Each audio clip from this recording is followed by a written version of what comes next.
This week on Moyers Company, privatizing America one state house at a time.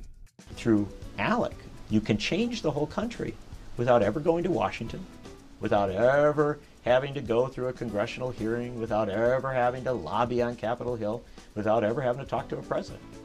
The United States of ALEC.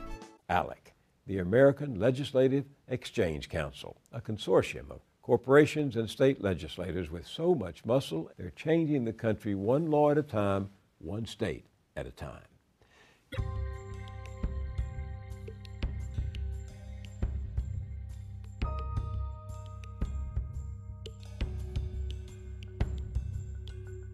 They want everybody to vote.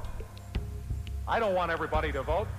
As a matter of fact, our leverage in the elections quite candidly goes up as the voting populace goes down. I've often told people that I talk to out on the campaign trail when they say, state what? When I say I'm running for the state legislature, I tell them that the decisions that are made here in the legislature are often more important for your everyday life than the decisions the president makes.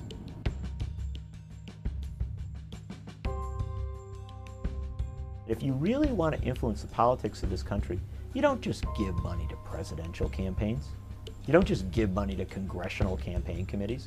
Smart players put their money in the states. ALEC has forged a unique partnership between state legislators and leaders from the corporate and business community.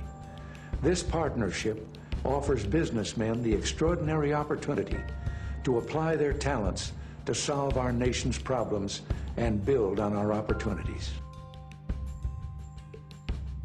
I was stunned at the notion that politicians and corporate representatives, corporate lobbyists were actually voting behind closed doors on these changes to the law before they were introduced in state houses across the country.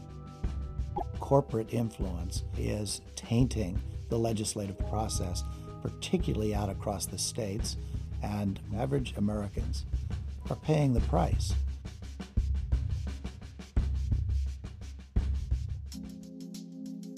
The American Legislative Exchange Council, ALEC. It's headquartered in Arlington, Virginia, but it operates in every capital in the country, and its efforts produce some hundreds of new state laws each year. Well, I cover politics for a living, so I've known about ALEC for a long time. I was always conscious of ALEC, but to be honest, not that excited about it. I just thought it was, folks got together and discussed their policy issues. That's all I knew. And that's not unusual. And that's how they portray themselves today. But now with this project, we've learned all sorts of things that we didn't know. In 2011, an investigation began, cloak and dagger style, at the nonprofit Center for Media and Democracy. In the spring, I got a call from a person who said that all of the ALEC bills were available and was I interested in looking at them. And I said I was. In early April, Lisa Graves, the head of the center, received a document drop from an ALEC insider.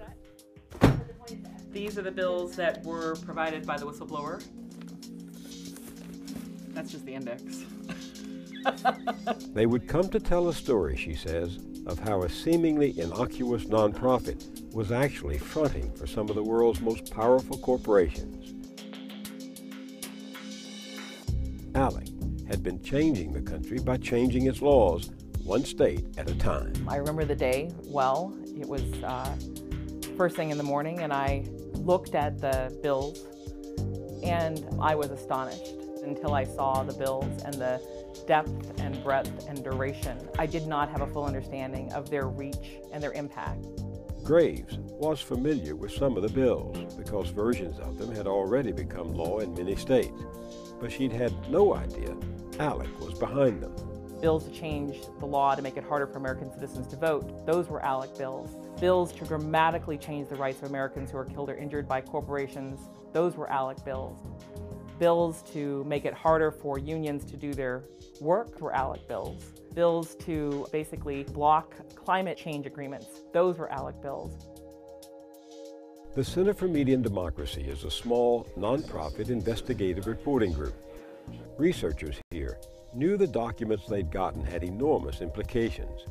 ALEC had been around for nearly 4 decades, but no one on the outside was even certain exactly who belonged to it.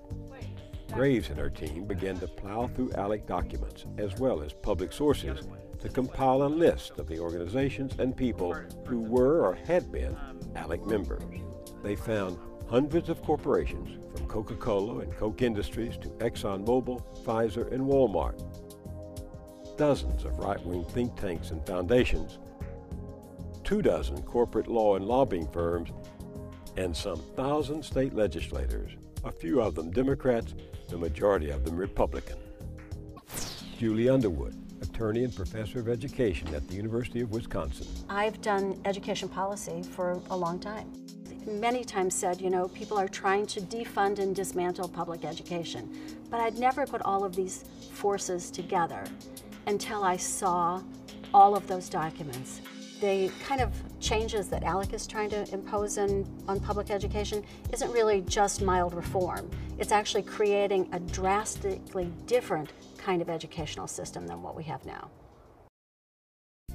ALEC describes itself as a nonpartisan partnership of state legislators, members of the private sector, and the general public, devoted to limited government, free enterprise, and Jeffersonian principles. Founded close to 40 years ago, it produces what it calls model legislation, proposed laws that its legislative members introduce into state houses throughout the country as their own. ALEC says close to 1,000 bills, based at least in part on its models, are introduced each year, and an average of 200 pass. ALEC doesn't run candidates.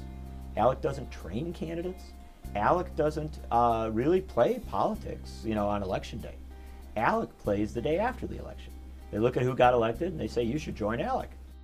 ALEC's members and representatives either refused or didn't respond to interview requests for this story. But it's not hard to get the group's philosophical point of view. ALEC's own videos help to do that. If you want to get more revenues out of rich people, the enduring lesson of the last 50 years is you cut their tax rates, you don't raise them. And by the way, that's an important lesson for you all as state legislators.